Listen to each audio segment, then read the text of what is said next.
ஓம் குருவே துணை ஸ்ரீ வராகமிகிற ஜோதிட பயிற்சி மையம் வழங்கும் astro online Kallakurichi YouTube channel தங்களை அன்போடு வரவேற்கிறது.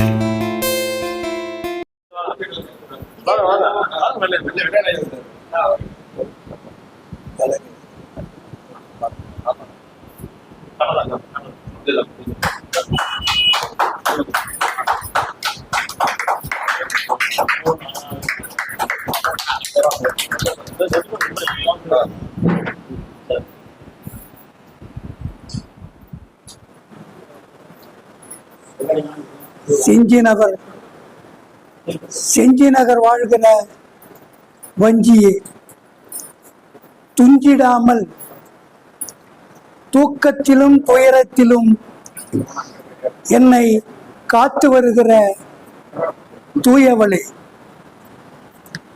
உன் தும்பை மலர் பாதத்திற்கு இந்த தூயவனின் வணக்கங்கள். உனக்கு முன்னே வருகிற தூண்டிக்கை கொண்டவனாக இருக்கிற தும்பிக்கை நாதனையும் வணங்கி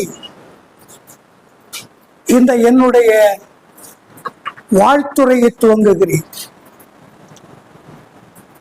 வியாசன் பாரதம் எழுத கொம்பை ஒடித்தவனே, வியாசன் பாரதம் எழுத தும்பை ஒடித்தவனே,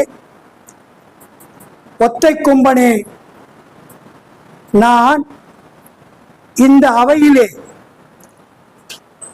4 வகை கருத்துக்களை பதிவு செய்ய உன்னுடைய முழு ஆதரவு எனக்கு தேவை.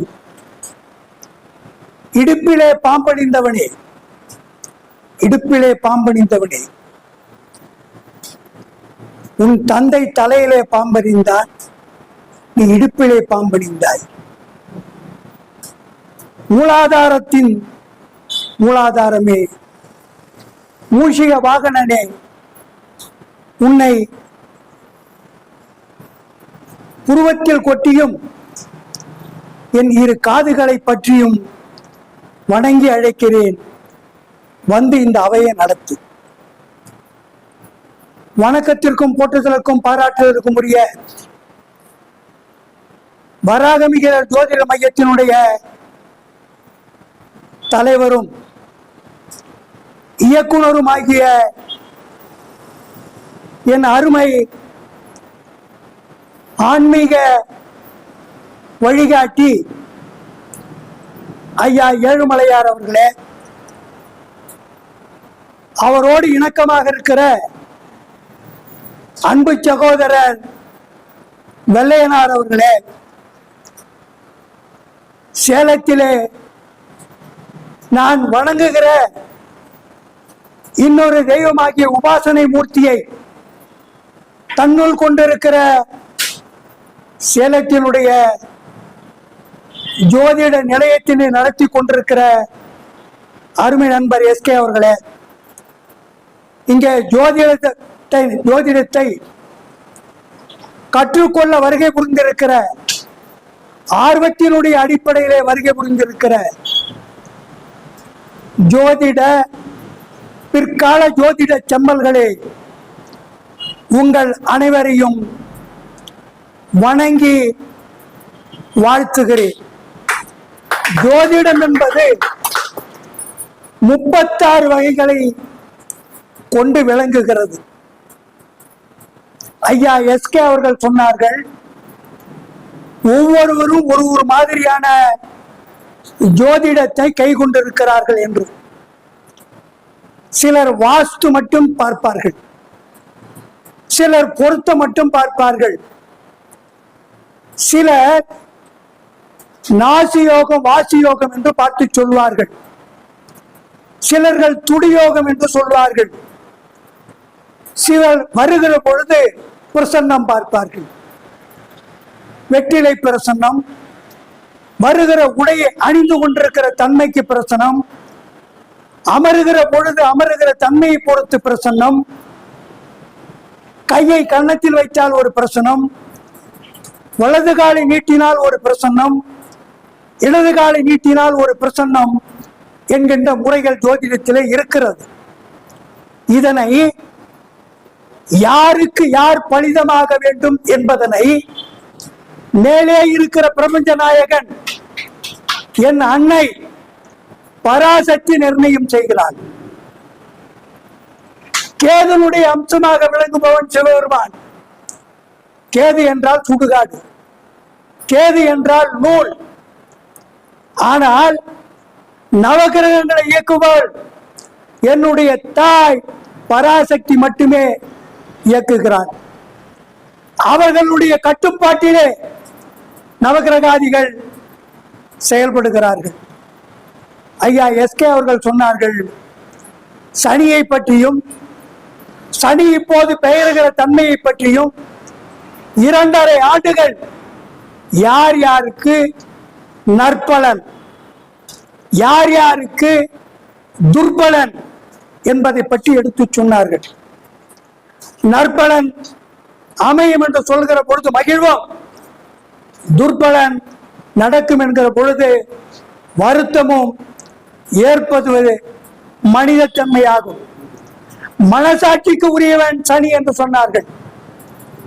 அவன் நீதிமான், அவன் கர்மாவினுடைய அடிப்படையிலே செயல்படுவன்.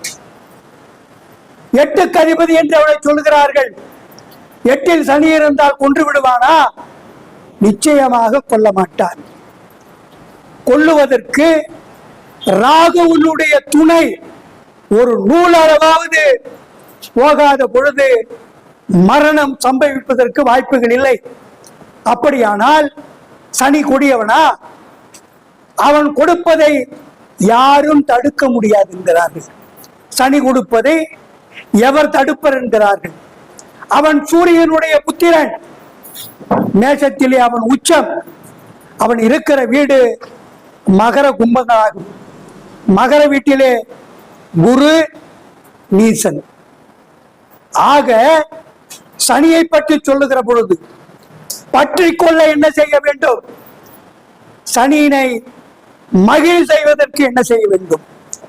நற்பலன்களை கேட்டுக்கொண்டவர்களும் சரிதான், துர்பலன்களை கேட்டுக்கொண்டவர்களும் சரிதான்.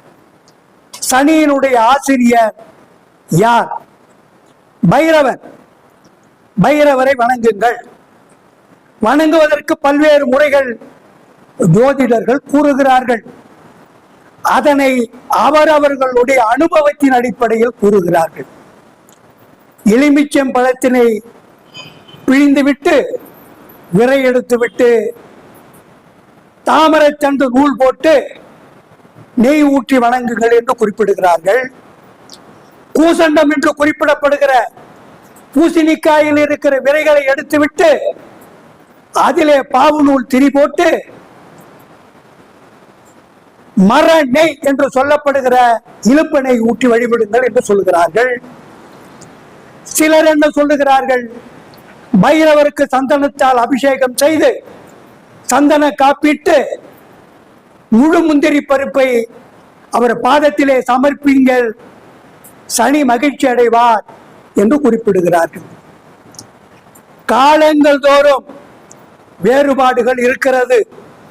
இந்த வேறுபாட்டுகளிலே எதை செய்தால் நமக்கு பலன் அளிக்கும் என்பதனை சொல்லுகிற தகுதி அனுபவக்கால் பட்ட ஜோதிடனால் மட்டுமே முடியும். ஏழுமலை ஐயாவிடம் 4வது கருத்தரங்கிலே ஒருத்தர் கேட்டார், நான் 1 மாதத்திலே ஜோதிடனாக வேண்டும், எத்தனை வகுப்புகள் நான் வர வேண்டும் என்று சொல்லுங்கள் என்று கேட்டார். நான் ஏழுமலையினுடைய அருகிலே அமர்ந்து கொண்டிருப்பவன் தான். அதற்கடுத்து இன்னொன்னும் கேட்டார். கள்ளக்குறிச்சியிலே புத்தக கண்காட்சி நடக்கிறது, நான் அங்கே வருகிறேன், எனக்கு எல்லா புத்தகங்களையும் வாங்கி கொடுங்கள், நான் படித்து ஜோதிடன் ஆகிவிடுவேன் என்று குறிப்பிட்டார்கள். இது 2ம் சாத்தியம்தானா? 1 மாதத்திலே ஜோதிடம் கற்றுக்கொள்ள முடியுமா? புத்தகத்தை பார்த்து ஜோதிடம் கற்றுக்கொள்ள முடியுமா? அப்படி கற்றுக்கொண்டவர்கள் யார்? அப்படி சொன்னது யார்? அந்த தற்கூரி யார் என்பதை தெரிய வேண்டாமா? நான் சற்று கோபப்படுவன், வெள்ளையனை விட அதிகமாக கோபப்படுபவன். நான் கொப்பளிக்கிற பொழுது நெருப்பு கக்கும், ஆனால் ஐயா ஏழுமலை அவர்கள் சாந்தமாக, நீங்கள் வாருங்கள், உங்களுக்கு புத்தகம் வாங்கி தருகிறேன் என்று குறிப்பிட்டார்கள். நான் அவரிடம் கேட்டேன், அவன்தான் அறிவில்லாமல் கேட்கிறான், அவனை கள்ளக்குறிச்சிக்கு வாருங்கள் என்று நீங்கள் குறிப்பிடுகிறீர்கள் என்று சொல்லி என்ன செய்வது என்று அவர் அதனை கடந்து போனார். இது நிலை. ஜோதிடம் அனுபவத்தின் அடிப்படையில் வர வேண்டும். அந்த அனுபவத்தினுடைய அடிப்படையிலே யார் யார் எஸ்கே அவர்கள் நடத்துகிறார்கள், ஏழுமலை அவர்கள் நடத்துகிறார்கள். 40 ஆண்டு கால நண்பர் எனக்கு ஏழுமலை. எஸ்கே சொன்னார், இங்கே ஒரு ஜாம்பவான், அங்கே ஒரு ஜாம்பவான் என்று. நான் ஜாம்பவான் அல்ல. ராமாயணத்திலே ஜாம்பவான் எந்த வேலையும் செய்யவில்லை. திருடி கொண்டு போன மணியை திரும்ப கிருஷ்ணனுக்கு கொடுத்து பேரை காப்பாற்றியவர் தான் ஜாம்பவான். ஆகவே ஜாம்பவான் என்கின்ற பெயர் எனக்கு பொருத்தமில்லை. நான் அறுத்து போட்ட நஞ்ச வயல்களில் வாத்துகள் மேய்கிற ஊரிலே நான் பிறந்தவன். சிலு சிலுத்து ஓடுகிற சிற்றாடைகள், சிற்றோடைகள், பினாகபாணி என்று சொல்லப்படுகின்ற தென்பெண்ணை ஆறு, தென்பெண்ணை ஆற்றுக்கு அருகிலே இருக்கிற வானுயர்ந்த சிவனாலயம், அதிதுல்லிய நாதேஸ்வரர், சௌந்தரிய கனகாம்பிகை உடன் வரும் அதிதுல்லிய நாதேஸ்வரர் என்கின்ற ஊரிலே நான் பிறந்தவன். ஆனால் இப்பொழுது என்னுடைய பிழைப்பினை நான் நடத்திக் கொண்டிருக்கிற இடம் வண்ணமலர் தேன் தமிழ்ப்பா பொய்கையாரும் வைணவத்து பூதத்து பேயாழ்வாரின் உள்ளமதின் நினைவாக உலகளந்தான் ஒரு கால் தூக்கி நிற்கிற திருக்கோயில் ஊரிலே இன்று என்னுடைய தொழிலை செய்து வயிற்று பிழைப்பை நான் நடத்தி கொண்டிருக்கிறேன். ஏழுமலை ஐயா சொல்வார்கள், நீங்கள் வருகிற பொழுது தவிர்க்கிறீர்கள் என்று. உண்மை. யார் ஒருவன் ஜோதிடத்தை பணத்தினுடைய அடிப்படையில் செய்கிறானோ அவனை கர்மா தொடும். கர்மா என்பது 5ஆம் இடம். 5ஆம் இடம் அது மட்டும்தானா?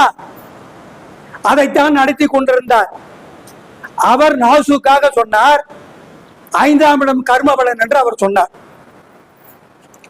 5ஆம் இடம் குலதெய்வத்தை சொல்லும், 5ஆம் இடம் கற்பை சொல்லும். அதை அவர் சொல்லவில்லை. 5ஆம் இடம் கற்பு என்று நீங்கள் சொல்லவில்லையே என்று நான் சொன்னதை மனதில் வைத்துக் கொண்டு இந்த நிகழ்ச்சிக்கு என்னை தலைமை போட்டிருக்கிறார். உங்களுடைய மைண்ட் வாய்ஸ் எனக்கு இந்த தலைப்பை கொடுத்திருக்கிறீர்கள் என்று நான் சொன்னேன். ஐயா, தேவையில்லை, இருப்பவர்களை வைத்து நிறைவுபடுத்துங்கள். நான் ஒரு மாதிரியான ஆள். எனக்கு சில விஷயங்கள் ஏற்புடையதாக இருக்காது. அவர் கதம்பம் என்று சொன்னார். கபிலன் சொல்லியிருக்கிறான். என்னென்ன சொல்லியிருக்கிறான்? உள்ளகம் சிவந்த கண்ணோ வள்ளிதழ் ஒன்சின் காந்தால் ஆம்பள நிச்சம் தன்கை கோழி குறிஞ்சி வீச்சு செங்கோடு வேரி தேமாமணிச்சகை உறுதினாரவன் சுத்தூதும் கூவிலம் எரிபுரை எழும் சுள்ளி கூவிலம் வடவன வாகை வான்பம் கூட 100 பூக்களை சொன்னார். அவர் 9 பேர்களை 9 நவக்கிரகாதிகளை மீனத்திற்கு வந்தால் என்ன என்பதை பற்றி அவர் எடுத்து சொன்னார். அதைத்தான் அவர் கதம்பம் என்று மங்களகரமான பொருளை அவர் எடுத்துக்கொண்டார். மங்களகரமான பொருள் என்று சொல்லுகிற பொழுது நான் ஒரு முறை சொன்னேன், குங்குமத்தை பற்றி சொன்னேன். 1000 தான் அணிகலன்கள் பூட்டினாலும், அன்றாடம் புத்தாடை புனைந்தாலும், ஞாயிறு முன்னிருந்த நள்ளிரம் ஒரு சீவிப்பு முடித்திட்டாலும், சேழிழையால் இட்டியிலே சிறிதெடுத்து குங்குமத்தை வைத்திட்டால் சிரிக்கும் என்றோ பெண்மை என்று நான் எழுதினேன் குங்குமத்திற்கு. ஆக மங்களகரமான பொருளை சொல்ல வேண்டும் என்பதற்காக அவர் ஜோதிட கதம்பம் என்று அவர் சொன்னார். இதைத்தான் விசு அவர்கள் குடும்பம் ஒரு கதம்பம் என்று படம் எடுத்தார்கள். காரணம் என்றால் அவர் பிராமணர், அவருக்கு காயத்ரி மந்திரம் தெரியும். காயத்ரி மந்திரம் எதை சொல்லுகிறது? கர்ம வினையை போக்கும் என்று சொல்லுகிறது. காயத்ரி மந்திரத்தில் இருக்கிற ஒரு எழுத்துக்களும் கடவுளனுடைய முதல் பெயரை கொண்டுதான் காயத்ரி மந்திரம் அமைந்திருக்கிறது. எஸ்கே அவர்கள் வராகியை வணங்குகிற காரணத்தினாலே அவர் கதம்பம் என்று சொன்னார். நான் சூட்சமம் என்று சொன்னேன். இதற்கு முன்பு ஒரு கூட்டத்திலே ஒரு அம்மையாருக்கு உடல் நலம் சரியில்லை, மருத்துவ சிகிச்சைக்கு போகலாமா என்று வெள்ளையனிடம் கேட்டார்கள். வெள்ளையன் அவருடைய ஜாதகத்தினை இங்கே போட்டார். போட்டுட்டு காரண காரியங்களை எழுதினார். கடைசியாக அவர் சொல்லுகிற பொழுது கேதுவோடு நிறுத்தி சூட்சமம் நாளை பதில் சொல்லுகிறேன் என்று அவர் சொன்னார். இங்கே வந்திருந்தவர்கள் அன்னைக்கு 26 பேர் வந்திருந்தார்கள். 26 பேரிடம் பேப்பர் கொடுக்கப்பட்டது. பேப்பரில் எழுதினார்கள், கொடுத்தார்கள். சூட்சமம் ஏன் நான் சொன்னேன் என்று சொல்வதற்கு யாரும் பதில் சொல்லவில்லை. கேது சுடுகாட்டு கிரகம், அதை சொல்வதற்கு யாரும் இல்லை. அப்புறம் ஒரே நாள் நான் ஜோசியம் கத்துனா எப்படி கத்துக்கிட்டேன்? காய்ச்சி தான் ஊத்தணும். நீ முதல்ல மேஷ ரிஷபு, முதல்ல மேஷ ரிஷபம் தெரியாதவனா இப்ப பஞ்சாங்கம் வச்சுன்னுக்கிறான். அது இந்த நாட்டினுடைய குற்றம். பாம்பு பஞ்சாங்கம், ஆற்காடு சீதாராமையர் பஞ்சாங்கம் எல்லாத்தையும் நீ கையில வச்சீங்கன்னா நீ ஜோசியனே. இல்ல பெருசா பட்டை போட்டு ஒரு 7-8 பொட்டு வச்சீங்கன்னா நீ ஜோசியனே. 40 வருட கால உழைப்பு. வெள்ளையனுடைய பாட்டனார் ஜோதிடம் பார்த்தவர். என்னுடைய பாட்டனார் காக்கா குப்பம் ஆறுமுகம் பிள்ளை மாந்திரீகம் ஜோதிடம். என்னுடைய தாய் வழி பாட்டனார் தங்கவேல் பிள்ளை ஜோதிடம் மாந்திரீகம். இன்னொரு பாட்டனார் கணேசம் பிள்ளை மாந்திரீகம் ஜோதிடம்.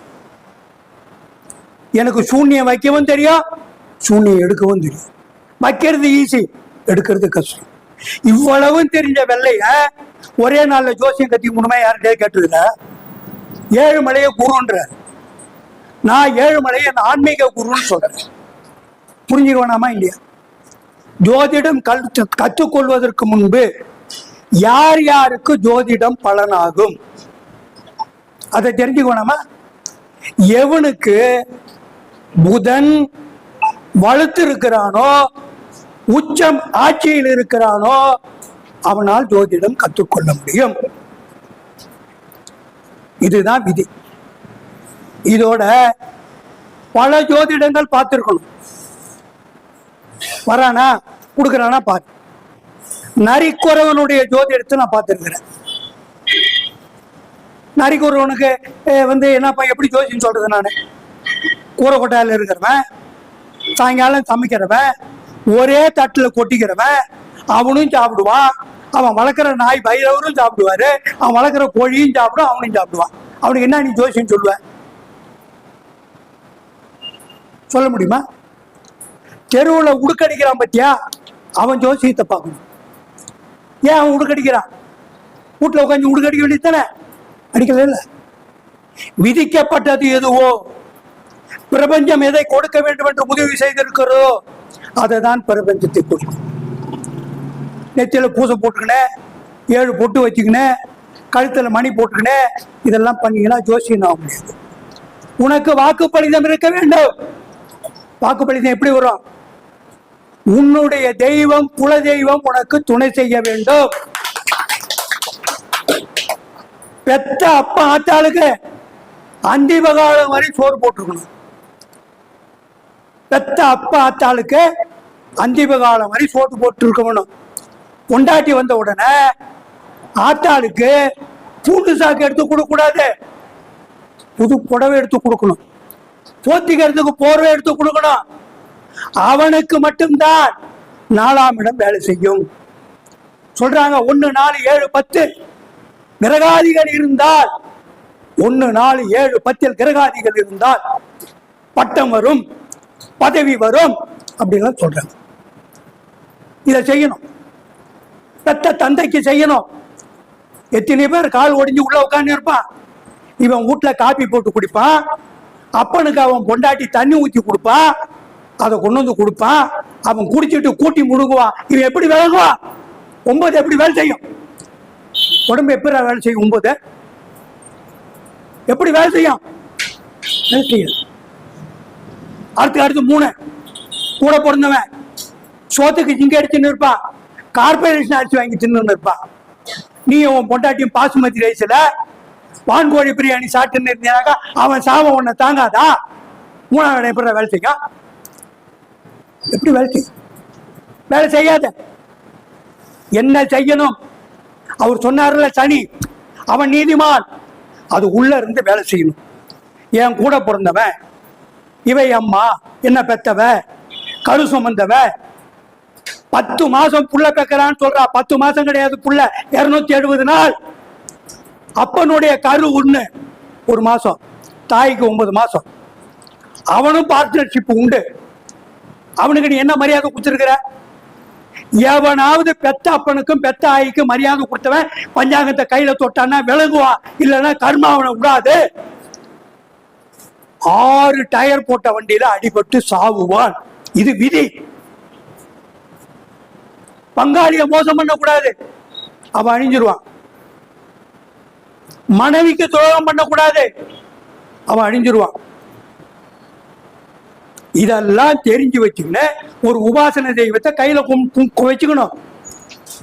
அது ஆம்பளையோ, அது பொம்பளையோ, அது சிறு தெய்வமோ, அது பெருந்தெய்வமோ, நம்மளுக்கு அதை பத்தி பிரச்சனை இல்லை. அந்த தெய்வம் உன்னை ஆள வேண்டும். நீ கூப்பிடுற இடத்துக்கு அது வரணும். ஒரு மந்திரத்தை சொல்லி அதை கூட்டினா வரணும்.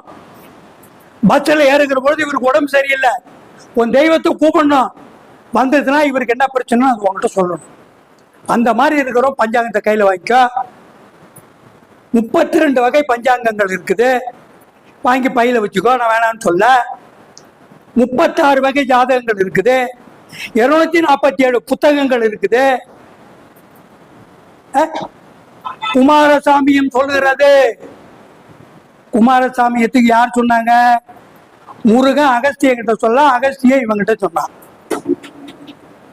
புலிப்பாணி சொல்றான். புலிப்பாணி 300 இருக்குது, புலிப்பாணி 3000 இருக்குது. வியாசர் இருக்குது, பராசரர் இருக்குது. உனக்கு எதிரா உன்னுடைய ஜென்ம நட்சத்திரத்துக்கு, உன்னுடைய பாதத்திற்கு எந்த நூல் உனக்கு அனுசரணையா வருன்றத உனக்கு பிரபஞ்சம் சொல்லும். நீ படிச்சுட்டு படுத்துக்கிற பொழுது ராத்திரில பராசரர் 6ஆம் இடம் ருணரோக சத்துருஸ்தானம் இந்த மாதிரி இருந்தா இப்படி நடக்கும் அப்படின்னு பராசரர் உனக்கு உறுத்திக்கினே இருப்பார். அப்ப பராசரர் வாங்கு, பூஜை போட்டு வச்சுக்கோ, தொடர்ந்து படி. ஊர்ல பாரு 18 படம் வருதுன்னா எல்லா படமா பார்த்துனுக்கிறேன். அந்த மாதிரி தான் புஸ்தகம். குமார விகடன் ஒரு புத்தகம் காஞ்சிபுரத்துல இருந்து வருது, திருநெல்வேலியில இருந்து ஒரு புஸ்தகம் வருது. ஏதாவது ஒரு பஞ்சாங்கம். நம்முடைய வழக்கத்திலே தென் மாவட்டங்களிலே பாம்பு பஞ்சாங்கம் வழக்கத்தில் இருக்கிறது. காஞ்சி மகா பெரியவர் ஜகத்குரு சங்கராச்சாரியா சுவாமிகள் திருக்கணிதத்தை எடுத்துக்கொள்ளலாம் என்று சொன்னார். அதனால நாங்கள் திருக்கணிதத்தை எடுத்துக்கிறோன்னு இவங்கெல்லாம் எடுத்துக்குவாங்க. வேதம் படிப்பவர்கள், ஜோதிடம் வேதத்தின் கண் தான். வேதத்தினுடைய திருலோக சஞ்சாரியாக இருக்கிற காஞ்சி காமகோடி பீடம் சொல்லுகிறார் என்பதற்காக அவர்கள் திருக்கணிதத்தை எடுத்துக்கொள்கிறார்கள். இல்லை என்று சொல்லவில்லை. திருக்கணிதத்திற்கும் வாக்கிய பஞ்சாங்கத்திற்கும் சந்திரனுடைய சஞ்சாரங்கள் குறைவாக இருக்கும். 2 போட்டோம். சனி 1 மாசத்துக்கு முன்னாடி பலன் தருவா, குரு 1 மாசத்துக்கு முன்னாடி பலன் தருவா. 2 போட்டுங்க. ஜோசிகாரங்கிட்ட வந்த உடனே இவர் வெத்தலை பாக்கு வச்ச உடனே பார்த்து சொல்லி இவருக்கு லிப்ட்ல ஏத்தணும்னா எப்படி ஏத்துறது?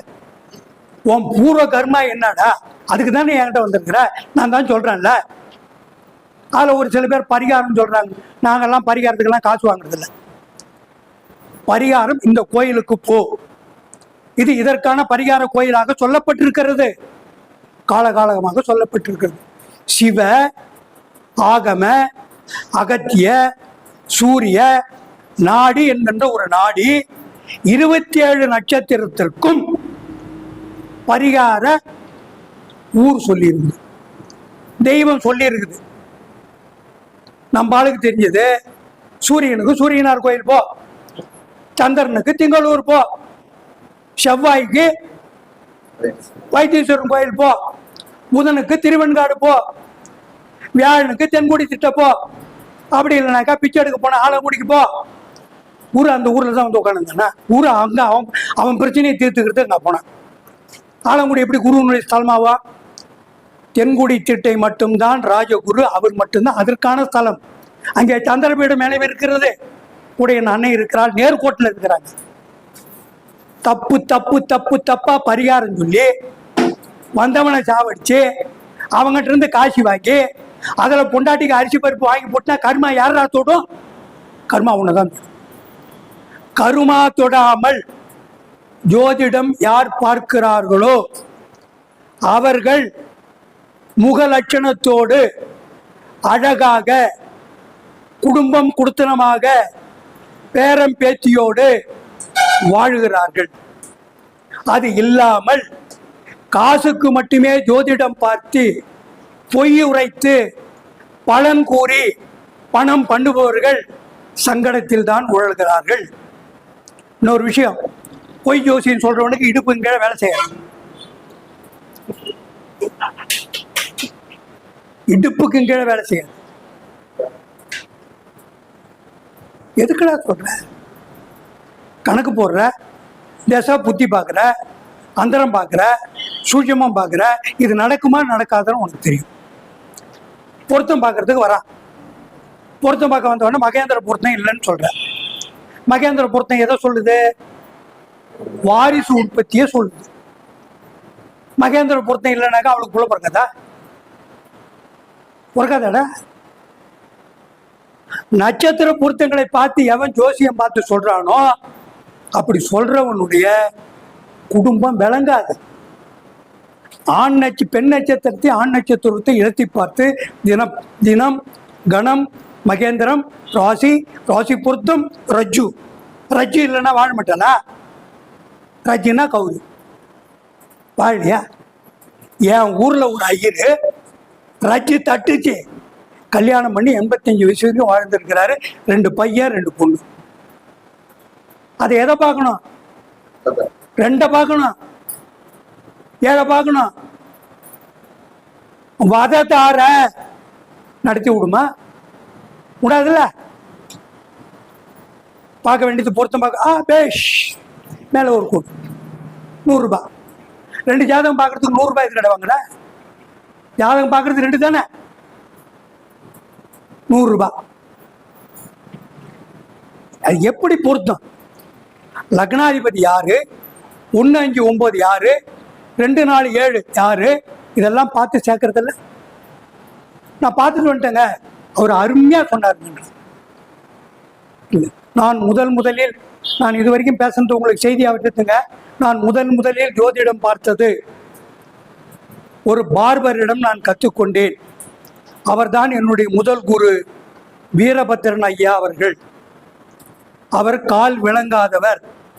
அவர்தான் எனக்கு முதலில் ஜோதிடம் கற்றுக் கொடுத்தார். 2வது நபர் கண்ணன் என்கின்ற ஒரு துணி வெளுப்பவர், இவரிடம் கற்றுக்கொண்டேன்.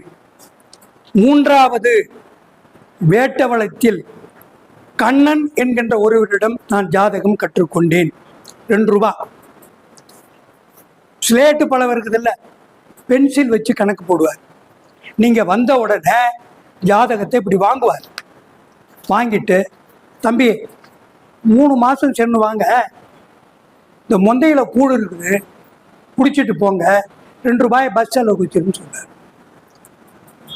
அதற்கு அடுத்து உத்தியோகம் பார்க்க போய் உத்தியோகத்திற்கு பிறகு வந்து கொடுக்கூர் சீதாராம சாஸ்திரி திருவக்கரைக்கு பக்கத்தில் இருக்குது கொடுக்கூர்.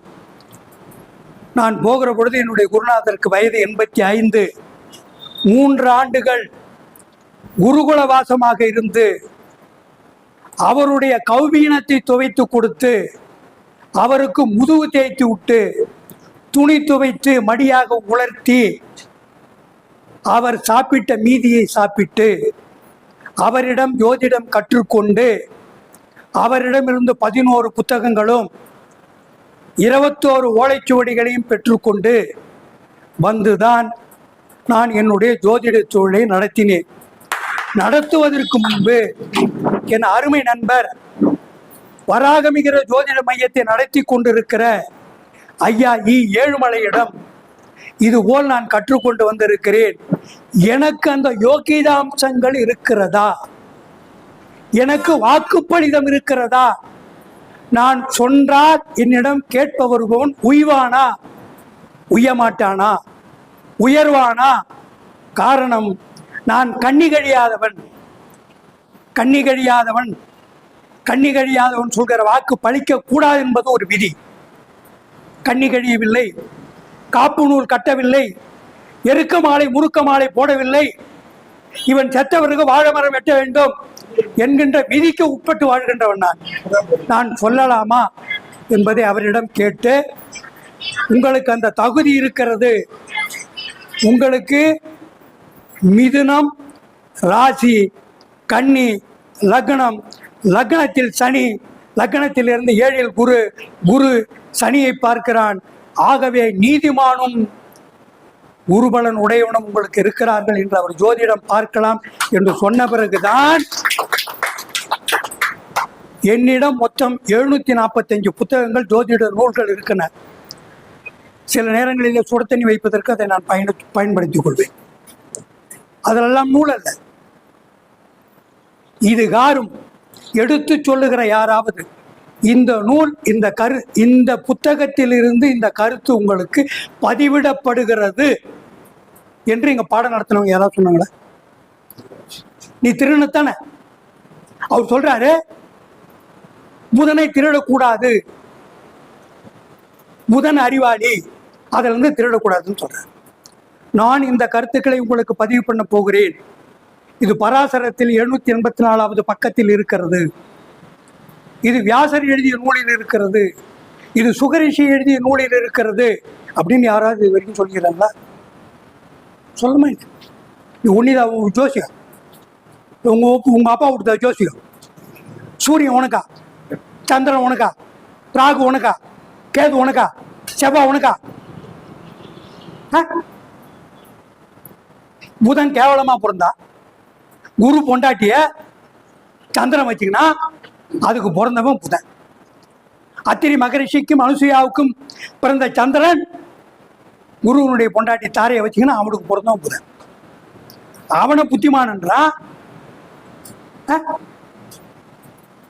நீ சொல்லுகிற பொழுது இந்த கருத்து இதிலிருந்து எடுக்கப்பட்டது.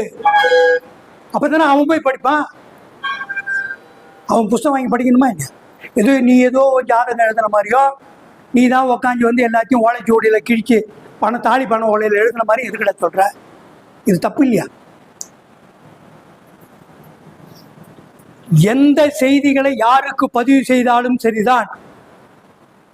எப்படி ஒரு திரைப்படத்தினுடைய பாடல்களை இன்னார் எழுதியது என்று போடுகிறார்களோ அதுபோல இது இந்த புத்தகத்திலிருந்து எடுக்கப்பட்டது, இதற்கு இந்த பலன்கள் சொல்லப்பட்டிருக்கிறது, நீங்கள் வாங்கி படியுங்கள், பலனடியுங்கள், என்கிட்டையும் வாங்க. ஒரே ஒரு விஷயம், ராத்திரி தலைக்காணி வச்சுன்னு சாப்பிட்டு படுத்துக்கிற பொழுது முதன் மகாதிசையில் இந்த புத்தி நடந்ததுனால் என்ன நடக்குன்னு ஏழுமலை சொன்னார்னா, ராத்திரிக்கு படுத்துக்கினேன் புதன் மகாதிசையில் ஏழுமலை என்ன நடக்குன்னு சொன்னாரு அப்படின்றத அசை போடணும். ஏழுமலைகிட்ட வந்தால் 8 மணி நேரம் முடிஞ்சிருச்சு, டீ வாங்கி கொடுத்தாரு, வீட்டுக்கு போய் படுத்துட்டு மறுபடியும் அடுத்த டிப்பு ஞாயிற்றுக்கிழமை வரும்போது புத்தகம் தூக்கி வருதில்லை. அதோடு தொடர்பில் இருக்கணும். அப்பதான் அந்த நவகிரகங்கள் உங்களை ஆசீர்வதிக்கும். அதான் இவங்க சொல்றாங்க பிரபஞ்சம் பிரபஞ்சம்னு. இன்னொன்னு சொன்னார் தெரியுமா? ஏழுமலையினுடைய வைப்ரேஷன்ஸ் என்ன இழுக்குது, அதனால நான் இங்க வரேன்ற. அதுக்கு என்ன காரணம்? பாசிட்டிவ் எனர்ஜி யாருக்கிட்ட இருந்து வாங்கணும்? அதுக்கு நல்ல குரு இருக்கணுமா இல்லையா? அப்ப அந்த குரு சொல்லி தரவன் நல்ல குருவா இருக்கணுமா இல்லையா? ஃபீடிங் நல்ல ஃபீடிங்கா இருக்கணுமா? பசுமாட்டு பால் வாங்கி குழந்தைக்கு கொடுத்தா வகுத்தொழி வராது. ஆரோக்கிய பால் வாங்கி கொடுத்தாக்கா நாடு முழுக்கும் ஆரோக்கிய பால் தான் இருக்குது. நான் என்ன பண்ணுவேன்? ஏன்னா பசுமாட்டை வாங்கி தர முடியாது. இதுதான் நிலை. ஜோதிடம் என்பது எளிமை இல்லை. ஜோதிடம் என்பது எளிமை இல்லை. ஆற்றுல ஊத்து போட்டு தண்ணி குடிக்கிறது இல்லை. பாறையை உடைத்து நீர் எடுப்பது தான் ஜோதிடம். அதற்கான யார் முயற்சி எடுக்கிறார்களோ அவர்களுடைய முயற்சி திருவினையாக்கும். கடையில் வாங்கி உரிச்சு வாழைப்பழத்தை உள்ள போட்டுக்கினே தோலை ரோட்டில் போடுறது இல்லை. இதுதான் ஜோதிடம். இதனை முழுமையாக நடத்துபவர் என்னுடைய அருமை நண்பர், வராகமிகிற ஜோதிட மையத்தினுடைய தலைவர், என்னுடைய 40 ஆண்டு கால நண்பர், என்னை இந்த நிமிடம் வரை என்னை வழிகாட்டி நடத்தி கொண்டிருப்பவர்கள். நான் என்னிடம் ஜோதிடம் பார்க்க யார் வருவதாக இருந்தாலும் வராதிங்கன்னு தான் சொல்லுவேன். இவரே நிறைய பேர் அனுப்பியிருக்கிறார், என்கிட்ட அனுப்பாதீங்க சாமின்னு. ஏன்னா நான் எழுந்திருக்கிறது 12 மணிக்கு. அவன் காலையில் 6 மணிக்கு குளிச்சுட்டு நெத்திக்கு வீட்டில் இருக்கிற சித்தநாத விபூதி பூசின்னு வந்து என்கிட்ட நிற்பான். நான் அப்போ தான் எழுந்திருப்பேன். எனக்கு அவனை கண்டா எரிச்சல் வந்துடும். அதனால் நீங்கள் யாரையாவது வந்து பார்த்துங்கன்னு சொல்லுவேன். என்கிட்ட ஜோசியம் பார்க்கணுன்னா அப்பாயின்மெண்ட் வாங்க. நான் எந்த தேதி வர சொல்கிறேன்னா அப்போ தான் வரணும். 3 மணிக்கு வானான்னா 3:05 வந்தான்னாக்கா நான் பார்க்க மாட்டேன். 3 மணிக்கு வானா 3:05 வந்தா நான் சத்தியமாக பார்க்க மாட்டேன்.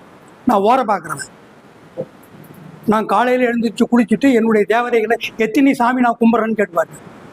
நான் வச்சிருக்கிற பூரா கையில் வேல் வச்சிருக்கிறவ, வால் வச்சிருக்கிறவ, சூளம் வச்சிருக்கிறவ, மண்டை ஓட்டில் நிற்கிறவ, இவ்வளோ தான் நான் கும்பிட்றது. நான் ஆம்பளை சாமி கும்பிட்றது இல்லை. எனக்கு ஆம்பளை சாமி மேலே உடன்பாடு கிடையாது. நான் பொம்பளை சாமி கும்பிட்றவன். நான் கும்பிட்டுட்டு உட்காந்து பண்ணி வந்தீங்கன்னா தானே உடனே நல்ல வாக்கு கொடுக்க முடியும். நீ என்கிட்ட அதுக்கு தானே வர. நான் சொன்ன நேரத்தை விட்டு 3:30 மணிக்கு இப்போ தான் வருவோம். ரெண்டாவது இன்னொன்று, வெத்தலை எப்படி வாங்கின்னு வருவோம் தெரியுமா?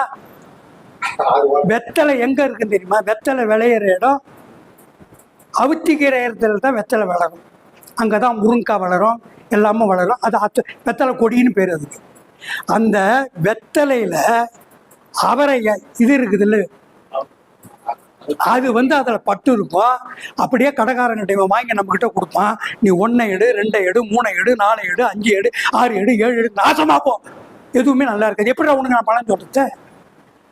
1 லக்னம், 2 குடும்பம், 3 இளைய சகோதரன், அத்தை, சித்தி, சித்தப்பா, 4 அம்மா, 5 பூர்வ புண்ணியம், 6 ருணரோகம், 7 பொண்டாட்டி, 8 பொண்டாட்டியால சுகம், 9 பூர்வீக சொத்து பாட்டம் பூட்டேன், 10 உன்னுடைய தொழில், 11 அதனால லாபம், 12 அயன சாயினா சுகம், அதனால பலன்கள். நான் எப்போ உனக்கு 12 வெத்தலையை தள்ளிட்டு சொல்கிறேன். பாக்கு வாங்கின்னு வருவான் பாரு, பாக்கு பூரா பொத்தலையா. பாக்கு யாரு? சிவபெருமானுடைய அம்சம். வெத்தலை யாரு? பராசக்தியினுடைய அம்சம். அதுக்கு தானே வெத்தலை பாக்கு வாங்கின்னு வர சொல்கிறோம். எங்க நாங்கள் விதியத்து போயாட வெத்தலை பாக்கு வாங்கின்னு வர சொல்கிறோம். நான் செவ்வாழைப்பழம் வாங்கினுவான்னு சொல்லுவேன். எங்க அம்மா தஞ்சாவூர்ல இருக்கிற வராகி கையில உலக வச்சிருக்கிறவ செவ்வாழைப்பழம் சாப்பிடுவேன், பேரிச்சம்பழம் சாப்பிடுவேன். உடனே நான் பேரிச்சம்பழம் வாங்க சொன்னாக்கா, லயன் டேட்ஸ் பேரிச்சம்பழம் வாங்க சொல்லிடுறோம். இதனுடைய விலை என்ன தெரியுமா அப்படின்னு 2 வாழைப்பழம் வாங்கிட்டு வருவோம். அதுவும் என்ன கேட்டாக்கா, என்கிட்ட வந்து விற்கிற வாழைப்பழம் குளன்னு இருக்கும். சாராயம் தான் காய்ச்சல். முதலில் ஜோதிடர்களை மதிக்க கற்றுக்கொள்ளுங்கள். ஜோதிடம் பார்ப்பவன் உங்கள் வீட்டு வேலைக்காரன் இல்லை. ஜோதிடம் பார்ப்பவனை முதலில் மதிக்க கற்றுக்கொள்ளுங்கள். ஜோதிடம் சொல்பவன் தெய்வத்திற்கு சமம். ஜோதிடம் பார்ப்பவன் உள்ளும் புறமும் தெய்வங்கள் நடமாடுகிறது. அதைத்தான் வெள்ளையன் சொன்னார். உடலில் என்னென்ன இருக்கிறதுன்னு சொன்னது வெள்ளைய காலையில் தான் சப்ஜெக்ட் சொன்னார். ஜோதிடனை மதிக்க கற்றுக்கொள்ளுங்கள். ஜோதிடனும் தெய்வங்கள் நடமாடுகிறது என்பதை கற்றுக்கொள்ளுங்கள். ஜோதிடனை அவன் இவன் என்று சொல்ல பிரியப்படாதீர்கள். நீங்கள் முழுமையான ஜோதிடராக வேண்டும் என்று நீங்கள் கருதினால், யாராவது ஜோதிடம் பார்க்க வந்தால் அவர்களுடைய ஜோதிடத்தை பாருங்கள், தெரிந்து கொள்ளுங்கள். அபபலன்கள் அதில் இருந்தால் அபபலன்களை கூறாதீர்கள். பின் வாருங்கள் என்று சொல்லி அனுப்புங்கள், மகிழ்வோடு அனுப்புங்கள். உங்கள் வீட்டுக்கு சுமங்கலி பெண் வந்தால் ஒரு ரவிக்கை துண்டு, மஞ்சள், சிவப்பு தாலி கொடி வைத்து கொடுத்து அனுப்புங்கள். இதை எந்த ஜோதிடன் கடைபிடிக்கிறானோ அவனுடைய குடும்பமும் அவனுடைய மனைவியினுடைய மாங்கல்யமும் பலம்படும். 500 ரூபாய் கேட்டான், 1000 ரூபாய் கேட்டான். இவன் வீட்டில் என்ன அவன் குச்சி வச்சு மாடு போய் சொன்னான் கிருஷ்ணமாரியே. அவன் ரோகிணி நட்சத்திரம் ரிஷபம், அவன் மாடு மேய்ச்சான். அவன் சக்கரம் வச்சுன்னு சுத்தின்னு இருந்தான், தேர் ஓட்டினான், கர்ணனை கொன்னான். அவன் ரோகிணி நட்சத்திரம், அவன் புத்தி வேற.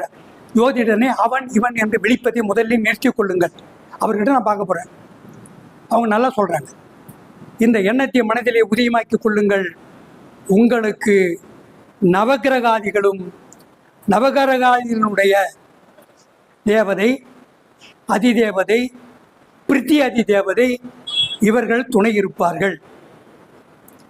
அடுத்த கூட்டத்தில் ராகு கேதுவை பற்றியும் அவர்கள் எவ்வளவு நல்லவர்கள் என்பதை பற்றியும் எவ்வளவு அயோக்கிய சிகாமணிகள் என்பதை பற்றியும் அடுத்த கூட்டத்தில் பேசுவேன். வாய்ப்பளித்த அன்பு நண்பர் ஏழுமலை அவர்களுக்கு நன்றியை கூறி அவரது இரு பாதங்களை தொட்டு வணங்கி விடைபெற்றுக் கொள்கிறேன். நன்றி, வணக்கம், வாழ்க. சர்வோஜன சுகினோ பவந்து. ஐயா அவர்களுக்கு மனமார்ந்த நன்றிகள். அற்புதமா அது நாபி கமலம்னு சொல்லுவாங்கல்ல, அதுல இருந்து வரணும் வார்த்தை. நாம பேசுறதுலாம் சாதாரணமா மேலோட்டம் உதட்டுல பேசிடுறோம். ஆனா உணர்வு எல்லாமே கலந்து பேசுறாரு. ஐயா அவர்களுக்கு வாழ்த்துக்கள், நன்றி, வாழ்த்துக்கள் ஐயா.